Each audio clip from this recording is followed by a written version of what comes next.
Hey everybody, it's Trags, Mike Petralia inside TD Garden alongside colleague Jimmy Murphy.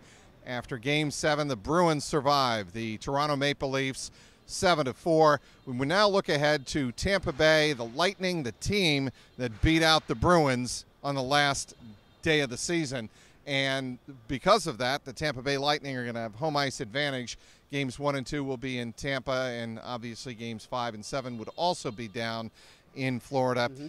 Jimmy, what have we learned from the Bruins' first-round victory in 4 years now, their first series victory? What did we learn from their series victory over Toronto? Well, I think we learned – I'm going to go back to what you talked about there, that you said the last day of the season. It wasn't a Lightning who beat them Bruins. It was the Florida Panthers, and more so it was the Boston Bruins. A very tired team, Boston team Bruins. Also, until this point, if we date back over the last 4 years, had seemed to not been able to show up in one game, winner-takes-all type atmosphere. There was that game a few years back when they lost to Ottawa to go into the playoffs. Tuukka missed the game last minute.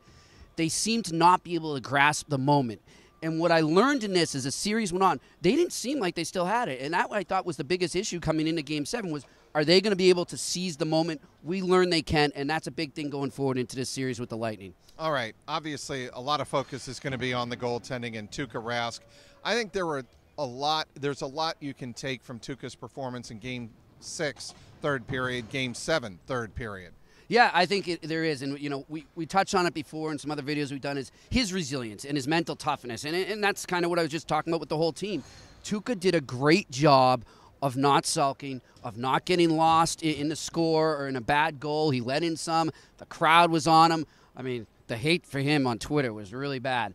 But he swayed that as the game went on, and it started to come back, and they started to love him. By the end of the game, he's the hero. He had a great third period. He got it together when it counted, and that was huge. I also thought it was important for the first line to really get it going here in Game 7, going into the second-round series against Tampa. Oh, for sure. And I think one thing we saw in that series was Mike Babcock did an amazing job of adapting to that line and really knowing how to shut them down, learning their tendencies as the series went on. But they were able to get it back tonight. They were able to find their rhythm. And I thought having a second line, we saw DeBrusk and Krejci there and Heinen, I mean, having that depth pick it up behind them, I think that motivated the first line. It was like a ripple effect there. So the team as a whole, their depth came through. That was a key factor, and I think we're going to learn that depth could be a key factor going forward here. The young players who stepped forward here in a big Game 7 type of situation, how much benefit do you think that gives them going into a series against Tampa Bay? Obviously, that we're talking about Jake DeBrusk and others. Danton Heinen. Yeah, I mean, you look at that right now. I think it's what I'm saying there is when that depth comes up, specifically with the young players, I think the veterans see that and they're like, you know what? I may not have it tonight, but these guys got my back, and these guys can come through in the clutch.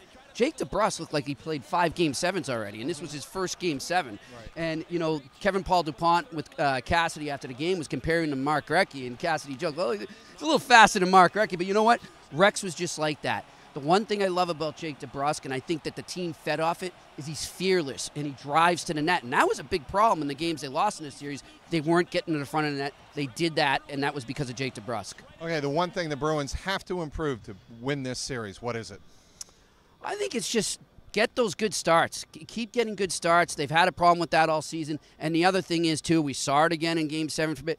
Don't let up a goal right after you score one. What is the point of scoring if you're going to do that? It just drains you even more so if you hadn't scored one right before that. So don't let that deflate you. Don't go out there and fall into a comfort zone when you take a lead. Protect that lead.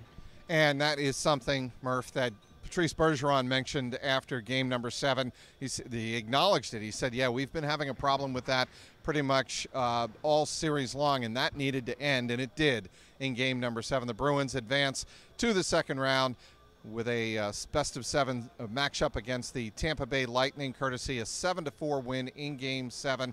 The Kitty Corps got it done in the third period along with some help from the veterans. It should be a fascinating series, Murph. I'm looking forward to it. I think it's going to be great. I think it's going to go deep, 6 or 7. I'm picking the Bruins in 6, but I wouldn't be the least bit surprised if it goes 7. One interesting thing to note, too, is the Bruins have had Steve Stamkos' number over the years. Be interesting to see how he performs against this Bruins team in this series. All right, we'll have you covered on CLNSmedia.com, of course, and follow us on Twitter at Bruins CLNS. Follow. And Trags, before we go, yes. Great job by you this series, man. I appreciate that. It's always nice to helicopter in and have somebody really pick up my. It's been great, my friend, and for all those out there, you don't know how hard this guy works, but he does. So great job, bud. Too kind, my man. Too kind. And because he said that, I'm going to give his Twitter handle a plug here at Murphy's Law 74. You, of course, can follow me on Twitter at Trags. We'll have you covered again on CLNS Media. Bruins and the Tampa Bay Lightning coming up in round number 2.